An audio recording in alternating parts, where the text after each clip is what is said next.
Et bonne soirée encore une fois, les amis.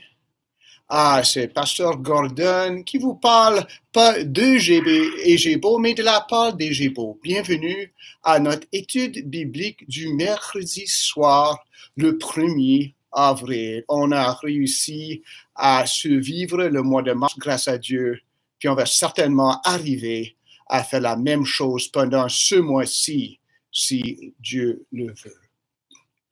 On aime débuter notre étude comme d'habitude avec un chant qui célèbre la gloire de Dieu en Jésus-Christ, la miséricorde de Dieu. Et ce chant que j'ai choisi, si vous avez votre livre Chant d'espérance devant vous, c'est numéro 82 français, comme d'habitude, français. Je ne sais pourquoi dans sa grâce. Chant d'espérance 82, je ne sais pourquoi dans sa grâce. On va chanter ensemble à la gloire de Jésus. Chantons. Je ne sais pourquoi dans sa grâce, Jésus m'a tant aimé. Pourquoi par son sang, il efface ma dette, mon péché. Mais je sais qu'en lui j'ai la vie, il m'a sauvé dans son amour. Et gardé par sa main meurtrie, j'attends l'heure de son retour. Je ne sais comment la lumière éclaire tout mon cœur, comment je compris ma misère et reçu mon sauveur. Mais je sais qu'en lui j'ai la vie, il m'a sauvé dans son amour. Et gardé par sa main meurtrie, j'attends l'heure de son retour. Dernier verset. Je ne sais quelle est la mesure de joie et de douceur que pour moi faible créature réserve mon sauveur. Mais je sais qu'en lui j'ai la vie, il m'a sauvé dans son amour. Et gardé par sa main meurtrie, j'attends l'heure de son retour. Amen. Crions ensemble. Père Céleste, nous te remercions de ce que, même que nous ne savons pas toutes choses, en fin de compte, on se rend compte de jour en jour comment peu on sait vraiment. Mais ce que nous savons, c'est que tu nous as aimés en Jésus-Christ, tu nous as choisis, tu as envoyé Jésus-Christ mourir pour nous. Et bien que je ne sais pas pourquoi dans ton amour tu nous as choisis, pourquoi tu as envoyé ton Fils unique de cette façon nous sauver et nous amener dans la famille de Dieu. Je te connais parce que tu es venu envers moi par la parole et en Jésus-Christ. De son salut ce soir, que nous puissions embarquer dans cette étude pour mieux comprendre le Dieu qui nous a aimés et qu'il continue en Jésus-Christ à nous envoyer dans le monde pour lequel Jésus est mort. Bénis notre étude, nous te prions. Que ton Saint-Esprit nous donne la sagesse, l'humilité, la connaissance de ta parole et de tes voies. Et nous nous fions à toi, ô Père chéri. Au nom de Jésus, nous prions. Amen. Amen. Comme d'habitude, les nouvelles de la famille, comme on aime dire souvent de ces jours, le bâtiment est fermé, mais l'Église ne l'est pas. On est toujours ouverte pour servir le Seigneur et pour venir à l'aide de nos frères, nos sœurs et ceux d'autrui. je vous rappelle, nous poursuivons maintenant en ligne, comme vous voyez maintenant, puis avertissez vos amis, ceux qui ne sont pas au courant de ce que nos cultes en ligne se diffusent direct les dimanches à 10 heures. Et aussi, nous avons notre étude biblique qui va se poursuivre, si Dieu le veut, la semaine prochaine avec Pasteur Guy, à 19 heures les mercredis soirs. Donc, toutes ces choses continuent. Nous continuons aussi à poursuivre les affaires de l'Église. Donc, souvenez-vous, puis il y en a beaucoup qui continuent à donner leurs dîmes, leurs offrandes. C'est pas juste pour les pasteurs, mais vraiment, c'est pour aider notre monde, pour poursuivre les fins de l'Évangile, parce que vraiment, le travail continue. Bien que nous soyons enfermés pour une saison, on a besoin de poursuivre le travail du Seigneur, de faire l'œuvre qu'il nous a donné à faire. Donc, on vous remercie tous, vous tous qui avez en nombre continuer à persévérer avec l'offrande de la dîme. Nous comprenons aussi que pour certains, c'est un temps d'incertitude. Plusieurs ont déjà perdu des emplois. C'est pour ça qu'on a besoin aussi des fonds pour pouvoir venir en aide à nos frères, nos sœurs, qui sont plus dans le besoin. Merci beaucoup. Mes amis, continuez à prier les uns pour les autres. Pour l'équipe pastorale et des diacres, on a besoin de sagesse, de l'humilité, que le Seigneur nous ouvre des portes pendant ce temps-ci. Prions les uns pour les autres. Restez en contact. Dans les alvéoles, téléphonez-vous les uns les autres. Là. Moi, j'ai eu le plaisir de parler à plusieurs. Puis on jase, on se demande, on se pose des questions. Donc, à date, on a au mieux que de mes connaissances, on n'a personne de malade à cause du COVID. On a du monde qui ont toujours des fardeaux. Par exemple, donc, priez les uns pour les autres. Puis ça, c'est les répondre au téléphone. Donc, n'hésitez pas de contacter l'Église dans le besoin. Je vais vous demander de tourner à notre texte pour ce soir parce qu'on va, ce soir, parler de l'Église et l'État. L'Église et l'État. Et c'est quoi les relations entre ces deux entités que Dieu a ordonnées? Donc, nous prenons comme texte Matthieu 22. Je vais lire pour nous chapitre 22, verset 15 à verset 22. Écoutons la parole du Seigneur. Alors les pharisiens allèrent se consulter sur les moyens de surprendre Jésus par ses propres paroles. Ils envoyèrent auprès de lui leurs disciples avec les Hérodiens qui dirent « Maître, nous savons que tu es vrai et que tu enseignes la voie de Dieu selon la vérité, sans t'inquiéter de personne, car tu ne regardes pas à l'apparence des hommes. Dis-nous donc ce qu'il t'en semble.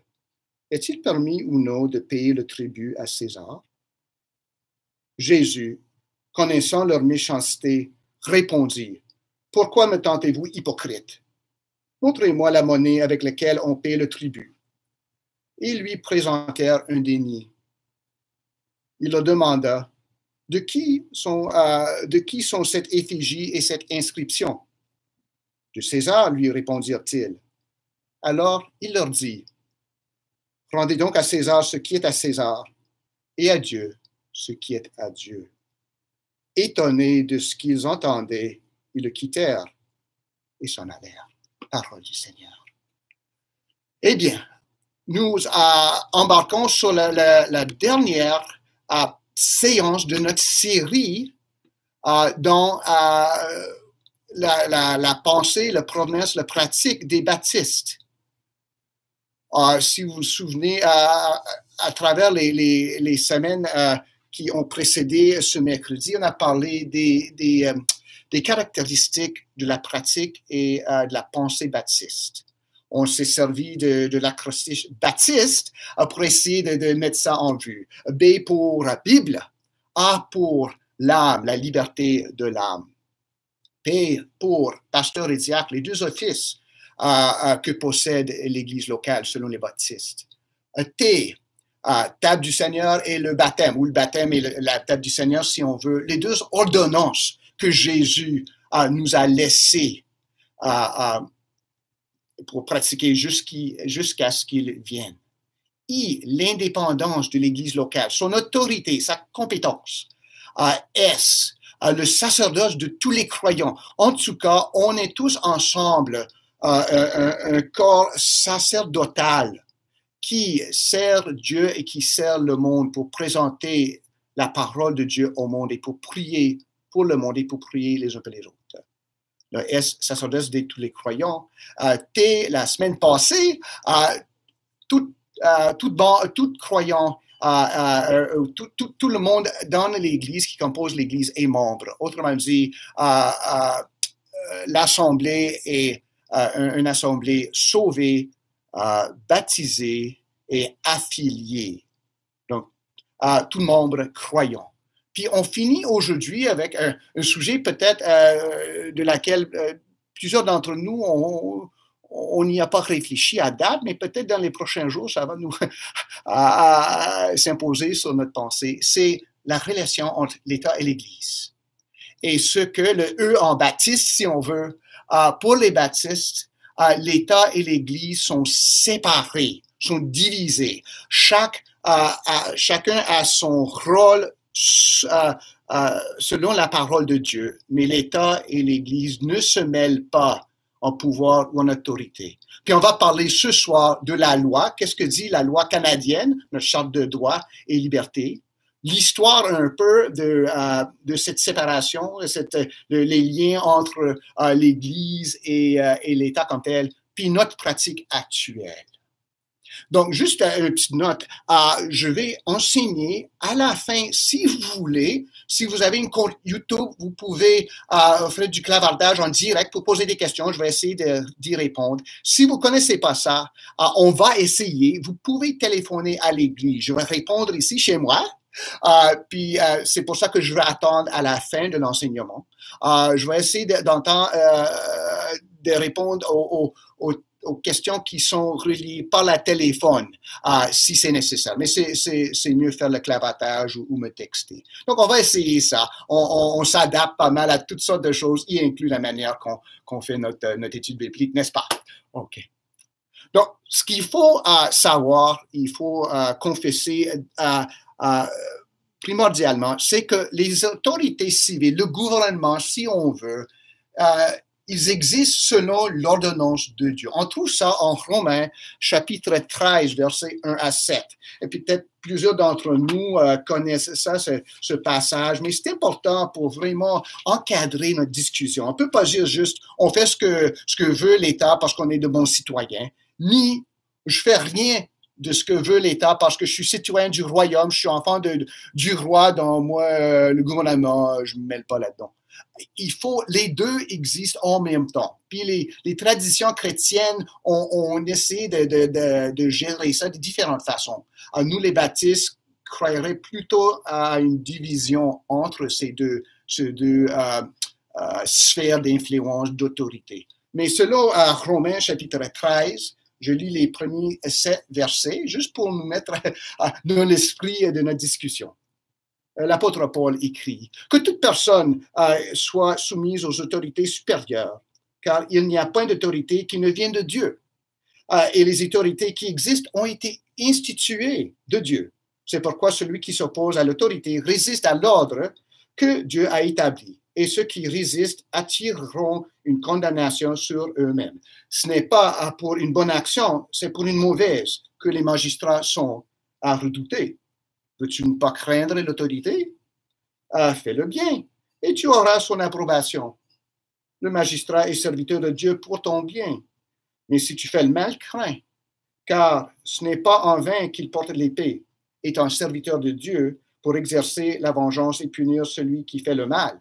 Il est donc nécessaire d'être soumis, non seulement par crainte de la punition, mais encore par motif de conscience. Ça, c'est très important. C'est aussi pour cela que vous payez les impôts, car les magistrats sont des ministres de Dieu entièrement appliqués à cette fonction. Rendez à tous ce qui leur est dû.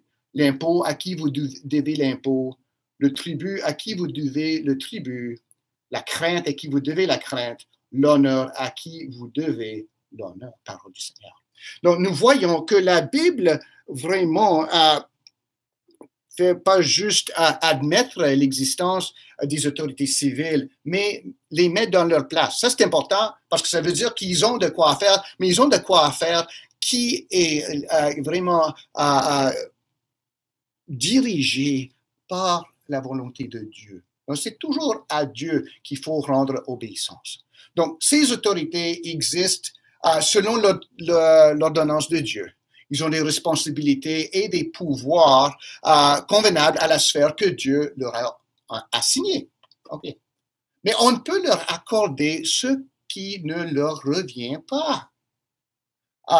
Nous ne leur donnons l'honneur et l'obéissance que selon la parole de Dieu et la règne de Christ. Donc, autrement dit, nous leur rendons obéissance dans leur mesure, mais pas plus.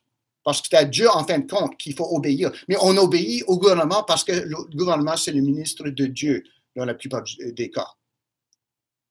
Donc, on ne peut pas leur donner ce qui ne leur revient pas. S'ils commencent à redéfinir la loi de Dieu, ben, ils n'ont pas cette autorité-là, puis on ne peut pas les suivre là-dedans. Mais dans leur sphère, tu sais, par exemple, faire les législations, des affaires comme ça, ça, c'est leur job sous Dieu. Puis il faut que nous les rendions honneur et obéissance dans ce cadre-là. Donc, on leur donne l'obéissance qui leur est due, mais pas plus. Mais aussi, il faut nous assurer de ne pas céder au pouvoir civil, ce qui est notre responsabilité et pour laquelle Dieu nous a appelés. Autrement dit, ce n'est pas au gouvernement d'évangéliser. Ce n'est pas à eux d'insister à tout le monde et aller à l'église dimanche matin. Ça, ce n'est pas une affaire du gouvernement, c'est notre affaire de proclamer l'Évangile afin que le monde vienne à Jésus par leur volonté eux-mêmes, liberté de l'âme, donc on a discuté tantôt. Mais ça prend la sagesse, savoir comment faire une bonne balance, un équilibre entre ces deux choses-là. Donc, on va parler de la loi, parce que peut-être vous ne le saviez pas, mais dans la loi, selon la loi canadienne, on a certaines libertés de religion. Puis, gardez ce terme dans la tête, parce que je vais vous poser des questions par la suite au sujet de la liberté de religion. C'est important. OK. Selon le Charte canadienne des droits et libertés, ça date de 1982. Ça a été mis en vigueur à partir de cette date-là. Puis ça règle un peu nos droits fondamentaux. Article 2 parle des libertés fondamentales. Puis ça lit comme suit. Chacun, puis vous pouvez faire un Google pour voir Charte canadienne des droits et libertés. Chacun a les libertés fondamentales suivantes. A. Liberté de conscience et de religion. Très important. Ça, c'est dans la loi canadienne. Ce n'est pas la loi de l'Église, c'est la loi canadienne. Chacun a A. Liberté de conscience et de religion. B. Liberté de pensée, de croyance, d'opinion et d'expression, y compris la liberté de la presse et des autres moyens de communication. C. Liberté de réunion pacifique. D. Liberté d'association. Intéressant, des libertés fondamentales dont se réjouit dont une bonne partie du monde ne peut pas se réjouir. Mais nous avons ça au Canada, puis on doit rendre grâce à Dieu pour les libertés qu'on a ici. Ces libertés passent avant tout, avec toute législation, tout ce qui soit. Bien qu'il puisse y avoir des ajustements comme le semble bon gouvernement. Par exemple, nos jours actuels, là, la liberté d'association. Le gouvernement a restreint ça pour protéger la population, la santé publique. Le gouvernement a l'autorité de faire ça, puis nous devons, je pense, lui accorder cette autorité, mais avec soin et prudence. Parce que ce n'est pas une autorité complète et sans question. Il faut toujours dire, est-ce que c'est bien nécessaire de restreindre nos libertés de cette façon-là? En tout cas, c'est ça nos libertés de base. Et le premier article qui définit tout ça. Puis c'est important pour savoir, lorsqu'on parle, oh, comme croyant, j'ai pas de droit au Canada, c'est pas vrai. Oh, le gouvernement va fermer les églises. C'est pas vrai non plus. C'est nous autres, en fin de compte, les croyants, qui vont fermer les églises. Si on vit pas pour Jésus-Christ, si on proclame pas l'évangile, c'est Dieu qui va fermer nos églises, les églises. C'est pas le gouvernement. Puis on l'aurait mérité.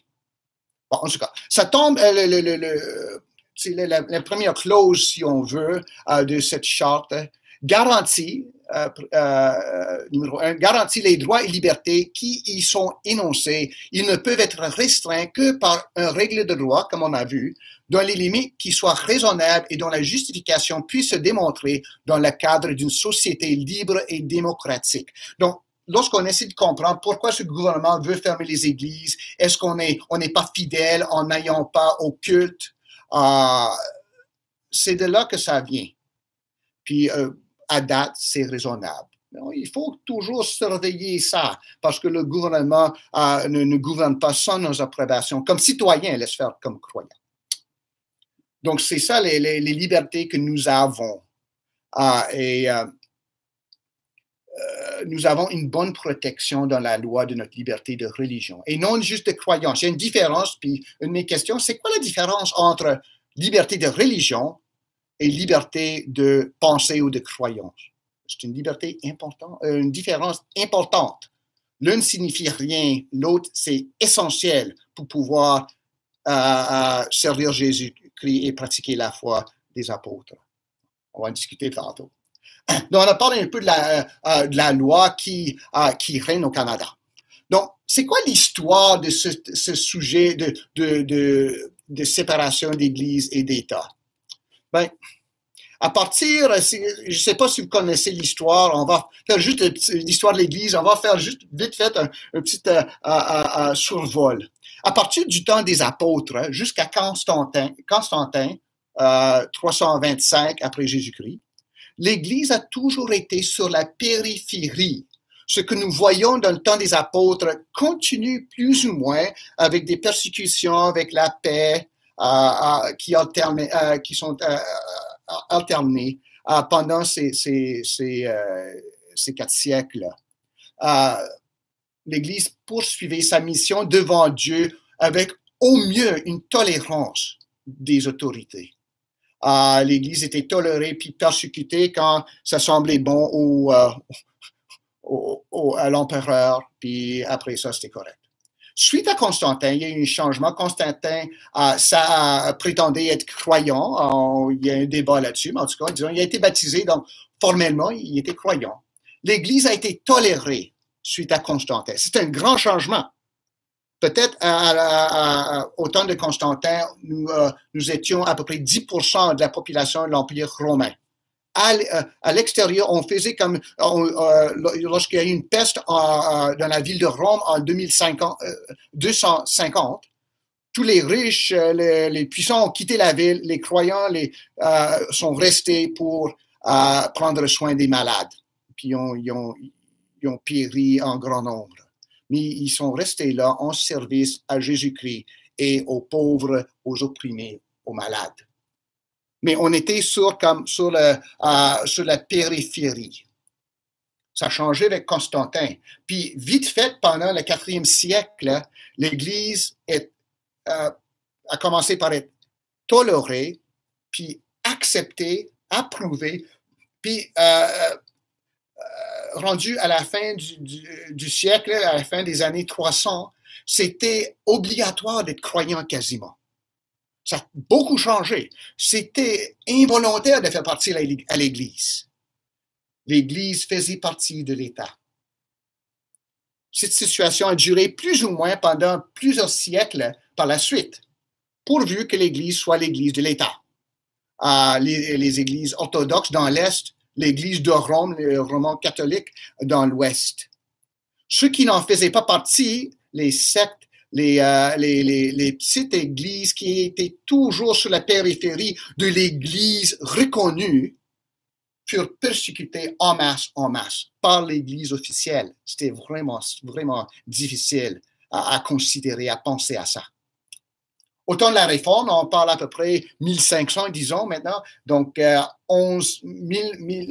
1100 années après Constantin, les églises furent séparées selon la religion du chef de l'État de la religion. C'est pas qu'on était tous libres de croire ce qu'on voulait. Il y avait une expression, c'est notre leçon en latin pour le soir. Cuius regio, uius religio. Vous connaissiez tout ça déjà, je pense. Cuius regio, uius religio. Ça veut dire que la religion du roi était la religion de la région. Donc, si on restait dans une région où le chef d'État était calviniste, tout le monde fallait qu'il soit réformé. S'il était luthérien, tout le monde devait être luthérien. S'il était catholique, tout le monde devait être catholique. Puis les anabaptistes, par exemple, ou ceux qui étaient en dehors de ces églises magistrales se trouvaient coincés et persécutés. Ça n'a pas changé. Donc, c'est pas la liberté de la religion qui a commencé, qui a débuté au temps de la Réforme. C'est plutôt quand on avait une religion biblique, mais c'était quand même une religion de l'Église, de l'État. C'est pour ça que maintenant, par exemple, puis ça a continué, à part les églises, les anabaptistes, les baptistes. C'est pourquoi que récemment, avant que tous les contraintes contre les voyages, on peut entendre le premier ministre Legault, premier ministre du Québec, Legault, expliquer aux Américains que tout Québécois est catholique. C'est en partie de ça, de là que ça vient. Que, ben, si on est au Québec, ben, on est catholique. C'est pas vrai, mais c'est ça l'histoire. Dans le temps, si on était en France, on était catholique, bien qu'il y ait beaucoup de protestants. Si on était dans les parties de l'Allemagne, on était soit catholique, soit luthérien, ou peut-être réformé. On était liés à l'Église de la région. Les anabaptistes et à leur tour, les baptistes, on parle des années 1600 maintenant, ils ont résisté à ça. Ça fait partie de notre ADN comme personne d'une église des croyants, comme des baptistes, disons. La religion est chose entre une personne et son Dieu. L'absence de ces croyances des citoyens. Pour nous, c'est donné maintenant, mais ça ne l'était pas. Puis dans bien des parties du monde, c'est toujours pas le cas. Surtout si on va dans des religions dans des régions qui ne sont pas chrétiennes. On va où il y a l'islam, qui est la religion dominante. On n'a pas le choix. C'est pas vraiment bien toléré dans la plupart des fois. Des fois, ça allait, mais dans la plupart des places, là, c'est pas toléré. En Inde aussi, c'est difficile de ne pas être hindou. Donc, on voit que ça part. C'est toujours le cas dans beaucoup de places au monde. Mais les baptistes ont commencé, ce que nous pratiquons dans l'Ouest, c'est que plus ou moins, on a la liberté de religion. Je peux pratiquer ma religion comme je veux ou ne pas. C'est selon moi. Puis ça, c'est lié à notre discussion de la liberté de l'âme, n'est-ce pas? Oui, vous le savez. C'est ça, c'est plus ou moins le cas dans l'Ouest actuel. On a la liberté religieuse. On peut adorer le Seigneur comme on veut, quand on veut, avec qui on veut. Puis ça, c'est vraiment quelque chose de bon. Parce que les baptistes ont toujours dit que c'est à Dieu de sauver. C'est l'Esprit qui donne la nouvelle naissance. C'est pas l'État, c'est pas l'Église de l'État. Donc, on se fie à Dieu pour sauver des âmes. Donc, c'est pas à nous de forcer la religion, d'enforcer la religion. On ouvre la porte, on prêche l'Évangile, puis on laisse Dieu amener ceux qui sont destinés à être sauvés. Donc, c'est la liberté de l'âme, c'est ça fait partie de notre ADN comme baptiste. C'est pour ça qu'on insiste, on a toujours insisté. Les baptistes ont été en prison, ils ont été déprimés de leurs emplois à cause de cette croyance que l'État a sa propre place, l'Église a sa propre place. Puis il faut que les deux restent dans ces deux sphères. Donc, c'est ça la loi, même si on est tous pris et coincés chez nous. Hein. On va parler de la pratique de la séparation entre l'Église et l'État. Qu'est-ce que ça signifie? Qu'est-ce que ça nous oblige de faire, de ne pas faire? Bon. Ce qu'on voit, les libertés, cet écart, cette séparation de l'Église, de l'État, c'est vraiment la liberté de l'individu, liberté de l'âme mise en cause au niveau ecclésial. L'Église a le droit sous Dieu de gérer ses affaires spirituelles sans l'intervention de l'État. C'est ça vraiment, ça c'est le titre si on veut. Nous choisissons nos officiers, on a déjà vu ça. Nous établissons notre doctrine, c'est pas au gouvernement de nous dire quoi prêcher, quoi pas prêcher. Puis on a vu des intrus un peu avec les exigences du gouvernement pour avoir accès aux fonds gouvernementaux, de s'accorder avec les politiques, en fin de compte, de liberté d'expression sexuelle, y inclut l'avortement. Ça s'est sorti il y a quelques années. Puis il y a beaucoup d'églises qui ont dit, surtout des églises baptistes qui ont dit non, on va se passer des fonds pour pouvoir garder la liberté de pratiquer, de prêcher l'Évangile selon la Bible, pas selon le gouvernement. Donc, nous établissons notre doctrine. Nous soulevons des fonds et les déboursons comme bon nous semble. Ça fait partie de notre liberté et la séparation de l'Église de l'État. Par contre, c'est le corollaire, si on veut, nous n'insistons pas à ce que l'État nous subventionne. C'est pas à moi d'aller à l'État et dire il faut que vous payiez pour garder ces églises en place. Dans plusieurs pays de l'Europe, toujours, il y a des églises de l'État où les pasteurs sont plus ou moins des employés de l'État. C'est pas le cas au Canada. N'importe quelle église, n'importe quelle dénomination, c'est pas juste des baptistes, c'est tout le monde. Puis ça devrait être comme ça. Nous n'insistons pas à ce que l'État nous subventionne, mais qu'il nous laisse être avec la provision de Dieu, l'Église. Que on insiste sur les protections sous la loi civile comme citoyens, mais nous insistons aussi à ce que le gouvernement nous laisse être et fonctionner comme l'Église de Jésus-Christ. C'est saint pour nous et c'est saint pour tout le monde, parce que l'Église, d'après la pensée, disons, de Justin Martyr, l'Église, c'est celle du monde. C'est l'Église qui préserve le monde. C'est en effet, Dieu nous a placés là comme un sel, une purification du monde, jusqu'à vienne le jugement. Donc, pour nous, nous disons, c'est bon que nous soyons là, pas juste pour faire du bénévolat qu'on devrait faire, mais pour être le peuple de Dieu, pour être un sacerdoce au milieu d'un peuple qui ne connaisse pas Dieu. Donc, c'est ça. C'est bon qu'on soit séparés pour ces raisons-là. Une autre corollaire, si on veut, on a dit, OK, c'est à nous de choisir nos officiers, c'est au gouvernement de nous laisser en paix, c'est à nous de ne pas demander au gouvernement de la subvention pour qu'on puisse continuer à exister. C'est aussi, ce n'est pas à l'État ou au gouvernement de former nos enfants dans la foi. Il y a pas, peut-être 50, 60 ans, des bagarres au sujet de la prière dans les écoles. Puis ceux qui l'ont enlevé faisaient pas ça pour la pureté de l'Évangile, je vous le jure. Mais on a enlevé, il y avait dans le temps la prière, le Notre Père pour commencer la journée pour les petits-enfants. Là. Maintenant, c'est plus là. Puis c'est probablement, pour les baptistes, c'est probablement une bonne chose. Oh, faites attention, tirez-moi pas des roches, là. C'est parce que c'est pas à l'État, c'est pas aux non-croyants d'enseigner la foi à nos enfants. Peut-être d'enseigner un respect certain pour Dieu, je vous l'avoue, je vous le donne. Mais vraiment, enseigner nos enfants, c'est à nous de le faire. C'est même pas à l'Église de le faire, c'est à nous, dans les familles, de commencer à faire ça. La famille est venue avant l'Église. Mais c'est à l'Église aussi de former les croyants, c'est pas à l'État. Il faut faire bien attention si on commence à se plaigner, il n'y a pas de prière dans les écoles. Pour moi, il ne devrait probablement pas en avoir. C'est à nous d'enseigner à nos enfants de prier et comment prier. Pas juste prier une certaine divinité en quelque part. Parce qu'il n'y a pas de certaine divinité, il y a juste le Dieu qui est le Père de notre Seigneur Jésus-Christ. Donc c'est pour ça que enlever la prière dans les écoles pour beaucoup de baptistes, ce n'est pas un problème. Peut-être pour vous, c'est différent. OK. Dès le début, les baptistes ont toujours reconnu la place et la compétence de l'Église, de l'État, même les baptistes.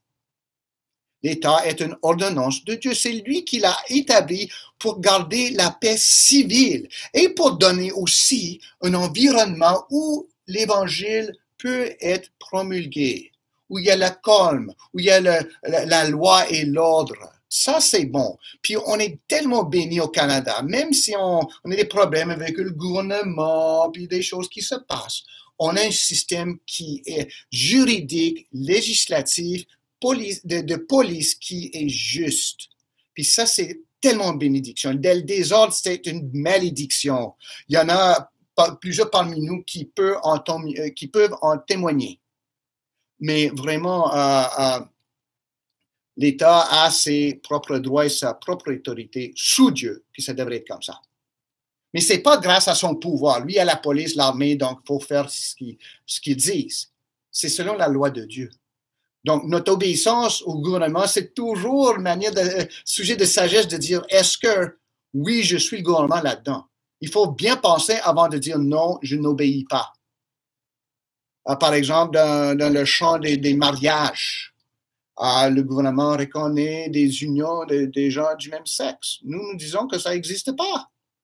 Ce n'est pas un mariage selon la Bible. Donc, moi, je ne peux pas dire, même si la province de l'Ontario me donne un permis de faire des mariages, je ne vais pas marier 2 hommes, 2 femmes. Je ne peux pas. Je ne veux pas non plus, mais je ne peux pas parce que selon la parole de Dieu, un mariage entre 2 hommes, un mariage entre 2 femmes n'existait pas. Ce n'est pas le mariage. Donc là, on est en rébellion, si on veut, contre l'État.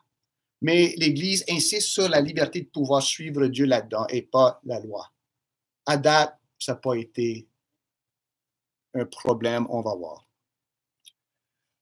Donc, l'État a comme on a lu en Romains 13, l'État est établi selon l'ordonnance de Dieu. Mais dans la Bible aussi, si vous vous référez à l'Apocalypse chapitre 13, même chapitre, livre différent, l'État fonctionne comme antichrist.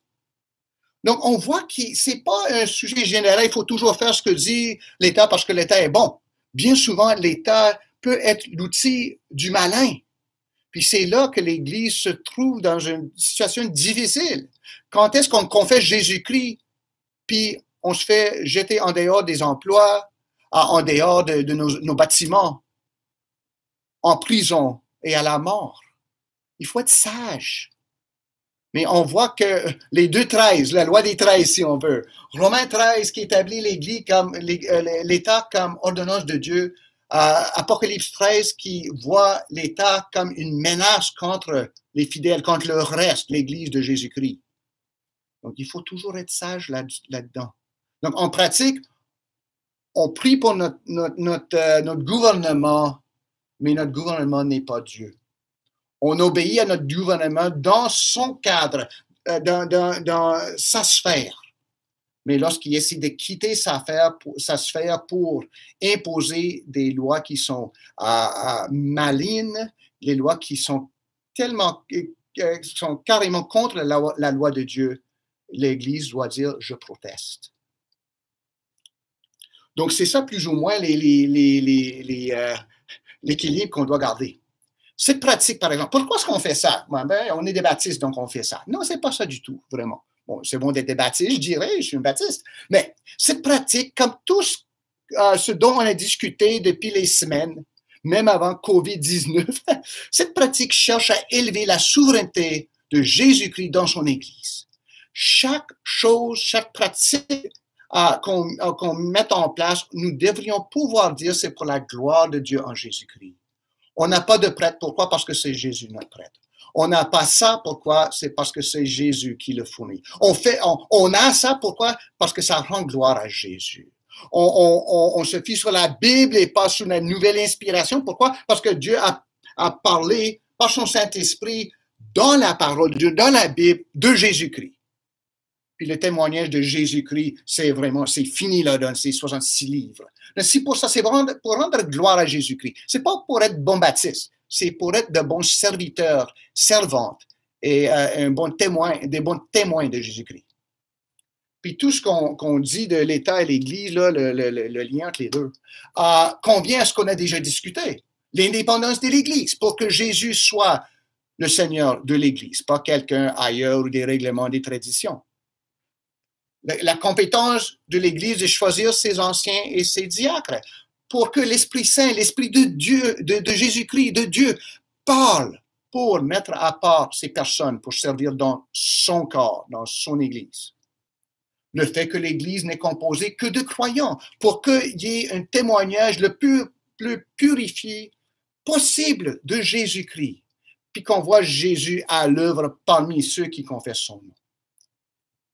La séparation de l'État et l'Église vise à établir ça et mettre ça en place aussi, pour le bien-être du peuple de Dieu, mais aussi pour la santé de la société. Une société sans une Église saine, c'est une société qui est malade. On a des responsabilités en Jésus-Christ à nos voisins.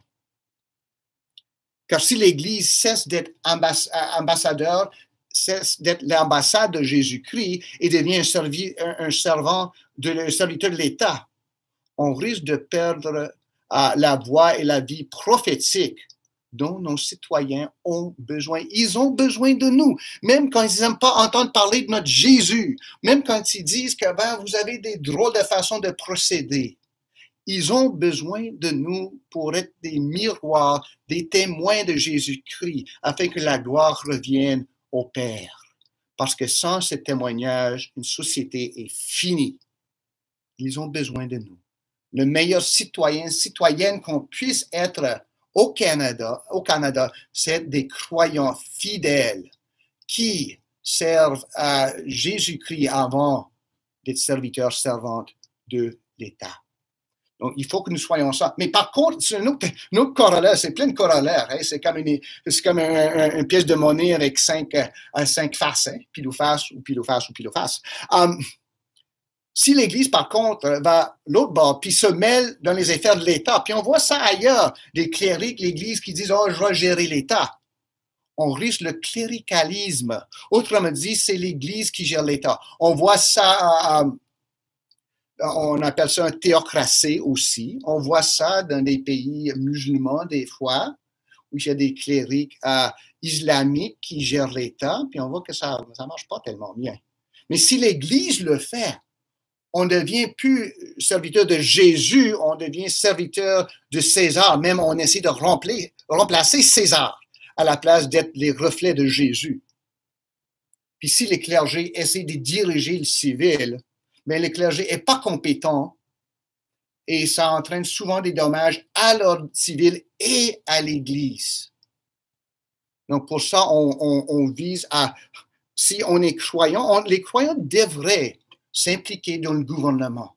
Mais pas comme, oh, je suis pasteur, donc je devrais être premier ministre. Non, c'est pas ça. Je suis croyant, donc je pense que j'ai quelque chose à donner à mon Dieu et à mon pays en le servant comme un politicien, par exemple. C'est quelque chose d'honorable si on peut le faire selon la loi de Dieu. On va parler un peu des corollaires. Mais encore juste pour faire un sommaire avant que je passe aux questions, parce que j'en vois pas ici, donc j'en ai pour vous. Comme je menace à chaque semaine de vous poser des questions si vous ne me posez pas de questions. OK. Les retombées de ce principe biblique de la séparation de l'État de l'Église. Si l'État ne nous subventionne pas, il faut que les croyants le fassent. C'est aux croyants d'appuyer l'Évangile avec des fonds, avec notre temps, avec notre parole, avec notre conduite. Si on va dire à l'État, mêlez-vous pas de nos affaires, c'est à nous maintenant de s'occuper de nos propres affaires. Hein? Donc, si l'État ne nous subventionne pas, c'est à nous de le faire. C'est pour ça qu'on parle de la dîme. C'est en plus d'être un privilège, c'est un devoir pour appuyer l'Église aussi. Donc, deuxièmement, il faut être aux aguets pour toute intrusion de l'État dans nos affaires. Ça ne veut pas dire que l'État est notre ennemi. C'est plutôt Pierre Trudeau, ancien premier ministre du Canada, parlait des États-Unis, nos amis, comme un éléphant, puis nous sommes comme un souris. Quand l'éléphant dort avec le souris dans le même lit, le souris doit faire bien attention. Nous, avec l'État, on doit faire bien attention parce que bien souvent, l'État va essayer de faire des choses pour lesquelles elle n'est pas équipée, elle n'est pas compétente. Et la pire des choses, c'est bien souvent que l'État va essayer de faire va nous paraître comme une bonne chose. Oh, je vais vous donner ça, je vais vous donner ci, je vais enlever ça. Puis ça peut être une tentation pour nous de commencer à trop se pencher sur le gouvernement. C'est une tentation. Satan a dit à Jésus, lorsque Jésus était dans le désert, vraiment de l'adorer. Ils auraient tous les royaumes du monde. Ben, c'est une bonne chose d'avoir des royaumes du monde et avoir le pouvoir pour tout régler les affaires. C'est une tentation. L'Église n'est pas un état d'avoir des trésors, du pouvoir, de l'influence. On a abandonné ça en prenant la croix de Jésus-Christ sur nous. On a la vie éternelle en Jésus-Christ. Mais Jésus est mort sur une croix. Il n'est pas mort sur un trône. Puis nous prenons notre croix et nous marchons avec lui de la même façon. Donc, il faut faire attention. Il faut être très, très prudent avec l'intrusion que peut faire l'État dans la paroi de l'Église. Il faut aussi prier pour l'État. C'est pas question, je dis, oh, ils font ça, ils font ci, ils aiment le mariage gay, c'est vraiment, ils aiment le cannabis, C'est pas de bonnes choses, mais il faut prier pour l'État. Puis si nous lisons en 1 Timothée 2, les prières, c'est pas juste pour que l'État fonctionne bien. C'est pour que l'État nous donne la paix afin que nous faisions ce qui nous revient, ce qui est la prédication de l'Évangile, la proclamation de l'Évangile. Nous prions pour l'État pour avoir la paix afin que nous puissions faire notre job. Puis notre job, c'est de représenter Jésus-Christ. Puis bien souvent, on oublie ça. Non, c'est toutes ces questions d'Église et d'État. Donc, je vais procéder aux questions. Je vais dire, si vous voulez maintenant, vous pouvez téléphoner à l'Église. Vous connaissez le numéro de l'Église, 613-789-3202. Puis, je devrais pouvoir répondre. Ou si vous voulez clavarder par YouTube, vous pouvez faire ça, puis on va essayer de prendre des questions. Sinon, moi, j'ai quelques questions que je trouve intéressantes. Peut-être que vous ne les trouvez pas intéressantes pour discuter. J'ai une question, puis je vais vous identifier, à moins que vous mettiez dans le clavardage. Non, donne-moi pas non. Notre ancien Luckner a posé une question. Dans ce cas, devons-nous accepter des dons du gouvernement ou de la mairie? C'est une bonne question, ça.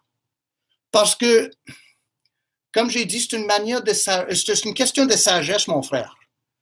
Bien souvent, on dit, ben, il n'y a rien là, il n'y a pas de problème. On voit que les officiels en politique peuvent pas accepter des dons parce que ça risque de détourner leur jugement. Hein? La maire, notre maire peut pas commencer à accepter des dons de Rideau Transit Group comme un laissez-passer gratuit sur YouTube, sur le O-Train. Mais il faut faire bien attention. Parce que des dons, ça peut affecter notre capacité de pouvoir prêcher contre ce qu'il faut prêcher. Donc, c'est une bonne question. Je ne peux pas l'interdire. Si, comme citoyen privé, quelqu'un veut nous donner quelque chose, on l'accepte. Mais si on a besoin de quelque chose, on cherche en dedans de nous. S'il nous manque des fonds, le gouvernement dit, oh, je vais vous donner ça, si. Donc, je vais vous bâtir une nouvelle salle d'assemblée. Si vous permettez ces choses-là qui vont se passer là-dedans. C'est là où il y a toujours comme quelque chose, bien souvent des choses à accrocher. Donc, je dirais en principe, il faut vraiment peut-être comme défaut ne pas faire ça. Mais il y a certains cas où ça va s'avérer nécessaire. Bonne question. Deuxième question. Noémie. Je sais que la parole de Dieu nous dit de ne pas porter nos affaires devant la justice des hommes. Je pense que ma sœur parle de 1 Corinthiens 6. Mais peut-il arriver que l'Église ait recours à la justice de l'État pour régler un litige? C'est difficile. On va se référer, parce que ma sœur, cette question se pose souvent. Je dirais que, juste pour commencer, là où ce qu'on n'est pas compétent, ou là où ce qui risque d'avoir un jugement qui n'est pas juste, on n'a pas les moyens de faire une bonne investigation, on devrait se fier à l'État. Aussi, si ça risque d'avoir l'air d'être injuste, oh, l'Église ferme les portes. Par exemple, s'il y a un abus d'enfant, que Dieu l'empêche. Non, non, non, les pasteurs vont régler ça entre eux. No way. Pour être franc et ouvert et pour la protection de l'enfant, pour pas la protection de l'Évangile n'a pas besoin de protection, mais pour la réputation de l'Évangile, il faut faire, je ne connais pas l'expression en français, mais il faut faire nos portes ouvertes pour que tout le monde voit qu'on veut faire ce qui est propre, ce qui est juste. L'apôtre Paul dit ici, quelqu'un de vous, lorsqu'il a un différend avec un autre, ose-t-il plaider devant les injustes et non devant les saints? Ne savez-vous pas que les saints jugeront le monde? Et si c'est par vous que le monde est jugé, êtes-vous indigne de rendre les moindres jugements? Donc, l'apôtre Paul, il est critique pour aller devant les païens, puis les juges romains n'étaient pas toujours tellement accueillants aux croyants.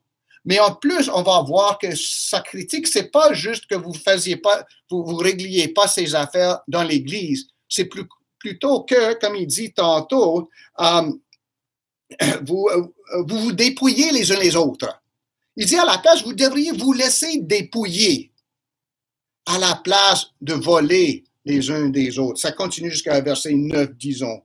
Verset 8. C'est vous qui commettez l'injustice et qui êtes dépouillé, et c'est envers des frères que vous agissez de la sorte. Donc, je dirais que ce n'est pas interdit, surtout de nos jours, là où moi, je ne peux pas faire des enquêtes, je ne suis pas détective, je n'ai pas les ressources, puis bien souvent, surtout avec l'environnement aujourd'hui, ça va être tellement mal perçu. Mais dans des petites affaires, des bagarres entre frères et sœurs, je dirais, le principe ne devrait pas être, OK, est-ce qu'on va au cours civil ou est-ce qu'il y a comme un tribunal à l'Église? C'est plutôt que si un frère pêche contre moi dans l'affaire d'argent, par exemple, je vais à lui. Si ça va passer Matthieu 18, hein, je vais à lui, je dis, mon frère, tu as péché contre moi, tu m'as volé. Oh non, je t'ai rien dérobé. Je vais avec un des anciens peut-être, un autre ami qui est fidèle, qui vraiment peut faire confiance à lui. On l'approche de lui. Non, il n'a pas fait ça. Donc, on prend ça devant l'Église par la suite. Puis si ça ne se règle pas, ce que l'apôtre Paul me dit, c'est lavez-vous-en les mains. Vous devriez vous laisser vous faire dépouiller à la place de traîner le gars devant le tribunal. Parce que là, vraiment, ça montre l'Esprit de Christ. Non, c'est une longue réponse, mais la question, et ça se pose souvent, c'est une question qui a beaucoup d'implications. Mais je dirais que dans certains cas, on devrait aller devant le cours civil. Mais la plupart des cas, puis sont les cas dont parle l'apôtre Paul, on essaie de le régler entre nous, puis après ça, je prends la perte sur moi. Puis aussi, il faut juste un autre principe, si je peux, puis on commence à s'écarter un peu du sujet de séparation de l'État et l'Église, puis c'est dans ma faute à moi. Moi, je ne peux pas dire à quelqu'un d'autre qui s'est fait blesser, tu devrais laisser ça aller. Ton enfant a été blessé à l'Église, tu devrais comme croyant laisser ça aller. C'est pas mon enfant, je suis pas l'enfant, c'est pas à moi de dire aux gars, aux frères, aux sœurs, ben laisse faire. Puis bien souvent, on a tendance à faire ça pour protéger l'Église, pour ne pas avoir de problème, pour que tout soit en paix. Il y a de grandes églises aux États, des méga-churches actuellement, qui ont été brisées, qui ont perdu, il y a eu des vols, il y a des abus là-dedans, puis tout a été caché en dedans. Puis nous ne voulons jamais faire ça. Donc, bonne question, ma soeur. Y en a-t-il d'autres questions? Peut-être que vous avez peur maintenant parce que Pasteur Gordon ne va pas cesser de parler si je pose une question. Parce que Pasteur Gordon va vous poser une question si j'en reçois pas de réponse. Puis vous pouvez toujours aussi répondre aux questions. Marie-Michel Doresca. Est-ce qu'un pasteur qui travaille à temps plein ne paye pas de taxes? Si oui, vu notre situation actuelle, est-ce qu'il n'a pas droit au chômage? Un pasteur qui travaille à temps plein, il paye des taxes. Je te le dis parce que je suis pasteur à temps plein depuis 20 ans. Le, comme dans la plupart de nos cas, on reçoit de l'argent du gouvernement, mais c'est notre argent. On leur a donné ça comme prêt si on veut, puis on le reçoit lors de la saison des impôts. Mais c'est vrai, ok, c'est un pasteur qui travaille à temps plein, même des pasteurs qui travaillent à temps partiel. Ils vont payer des taxes. On paye toutes les taxes, à moins qu'on soit en bas d'un certain seuil de salaire. Puis grâce à Dieu, grâce à notre Église, on est au-dessus de ça. Je vous remercie. Dans la situation actuelle, si on voit que ça commence à baisser, je pense, est-ce que je vais me contredire? J'espère que non. Je pense que ayons payé dans le système, on a payé le EI, toutes ces choses-là contre un jour où on perdrait l'emploi, où on aurait de misère à trouver des emplois. C'est comme n'importe quel employé. On paye tous là-dedans pour qu'il y ait comme un fonds qui vont nous aider entre-temps si on a de la misère. Donc, dans ce cas-là, je pense on reçoit ce que nous aurions payé. Ceci étant dit, puis ça va nous arriver probablement comme famille d'Église. C'est pour ça qu'on insiste sur les dîmes et les offrandes. C'est pas que pour moi, j'ai pas réclamé le chômage, l'assurance chômage. C'est plutôt parce qu'on va avoir plusieurs monde. Il y aurait plus de salaire. Notre situation actuelle, c'est pas pour que moi je me fasse payer à 100%. C'est pour que nous prenions soin de notre monde. Donc, c'est pour ça qu'on vous demande, comme équipe pastorale, les diacres aussi, de téléphoner les uns les autres pour savoir s'il y a des besoins. Parce que c'est honteux. Si on voit quelqu'un, il n'y a pas de nourriture pour sa famille, il fait membre de notre famille d'église, puis se présente à recevoir des dons, il se présente à un banc alimentaire, puis nous en faisons rien. Il y a des fois, peut-être, les besoins vont dépasser nos moyens. Mais là, si on ne fait rien, c'est une honte. Donc, je ne sais pas, j'ai contourné un peu la question, mais pour dire, je pense que pour tous ceux qui paient des impôts, paient l'assurance chômage comme partie de notre paye, on a, d'une manière de parler, droit, si on veut, à recevoir de l'appui en temps de difficulté. Je ne sais pas si ça vous aide un peu. Y a-t-il d'autres questions? Parce que moi, j'en ai mes questions. Là. Il y a déjà eu 3 bonnes questions. Hein. Ça m'a empêché de poser mes questions, mais ça, c'est correct. Puis on est quasiment rendu à l'heure. Donc, je vais peut-être, s'il n'y a pas d'autres questions, je vais vous donner à quoi réfléchir pendant la semaine. Si vous réunissez en alvéole ou peut-être par téléphone, vous pouvez en discuter. Puis, je suis toujours ici, là, je ne vais pas loin.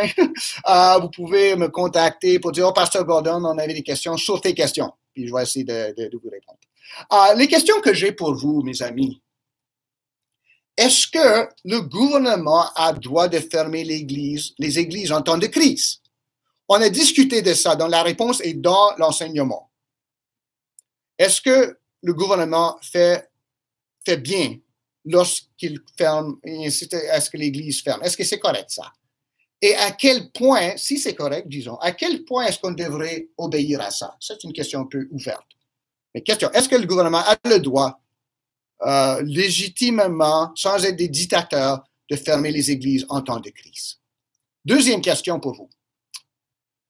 Quelle est la différence entre la liberté de foi et la liberté de religion? Autrement dit, si je parle d'une façon, d'un côté, liberté de croyance, de foi, puis de l'autre, de liberté de religion. Selon vous, c'est quoi la différence? Parce qu'il y a une différence marquée là-dedans. Je vais vous donner un hint là-dessus. La liberté de foi, la liberté de croyance, ça peut terminer ici. J'ai la liberté de penser ce que je veux. Puis le gouvernement va m'accorder ça. La liberté de religion, ce que nous avons par exemple dans le charte, c'est la liberté de pouvoir pratiquer notre foi, nous réunir en culte, parce que la proclamation de l'Évangile, ça fait partie de notre foi. C'est un mandat de Jésus. Donc, je ne peux pas être croyant fidèle si je n'annonce pas l'Évangile. Ça, c'est ma religion, si vous voulez. Puis, la liberté de religion me permet d'annoncer ça. Ça permet à d'autres mondes de dire, ben, tais-toi aussi, c'est correct ça.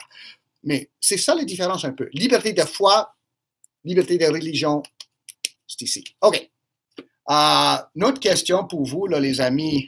Puis peut-être il y en a quelques-uns des Québec qui vont pouvoir, si je comprends bien, ils vont avoir la misère de nous rejoindre à personne parce que les ponts, je ne sais pas qu'est-ce qui arrive là maintenant. Mais est-ce qu'un gouvernement a droit d'empêcher le port de certains signes religieux à l'emploi? Puis je parle du fameuse loi 21 au Québec. Puis c'est intéressant, si vous allez parler à un Européen, par exemple, ils vont dire, oh, c'est bien correct ça. Bien souvent, des anglo-saxons vont dire, non, c'est horrible, c'est une horreur ça. Qu'est-ce que vous en pensez selon ce qu'on a discuté? Est-ce que c'est correct que le gouvernement mette en place ces restrictions ou est-ce que vraiment il dépasse leurs limites? Question pour vous. Vous pouvez discuter de ça entre vous ou vous pouvez toujours m'adresser vos questions, vos interactions avec ça. Donc, c'est ça notre étude. Puis, on a fini les séries sur les baptismes. J'espère que ça vous a montré quelque chose. On peut continuer d'en discuter un peu, mais ça explique un peu, pas pourquoi on a un certain pancarte sur le côté de notre bâtiment, mais c'est la manière de pratiquer la foi de Jésus-Christ. Puis c'est une foi qui est centrée sur le peuple de Dieu assemblé pour louer et servir le Seigneur.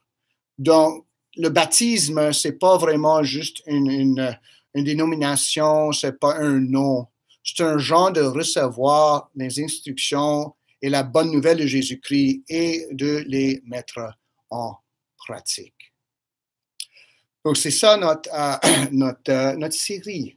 Je vous encourage pendant les premiers jours de continuer de prier, d'avoir de la confiance.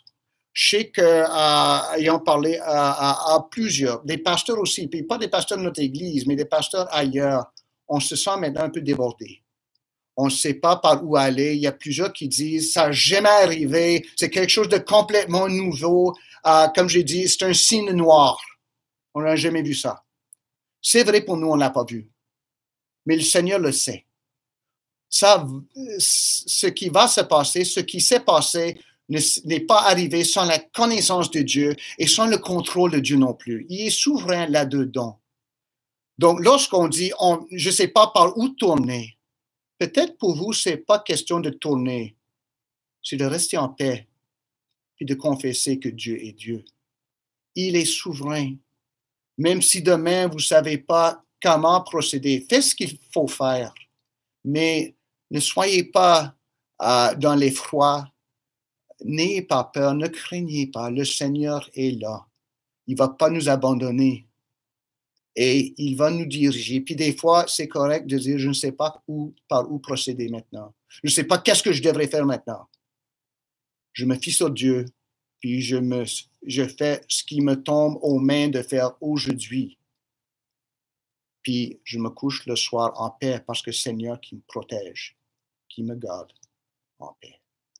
Prions ensemble.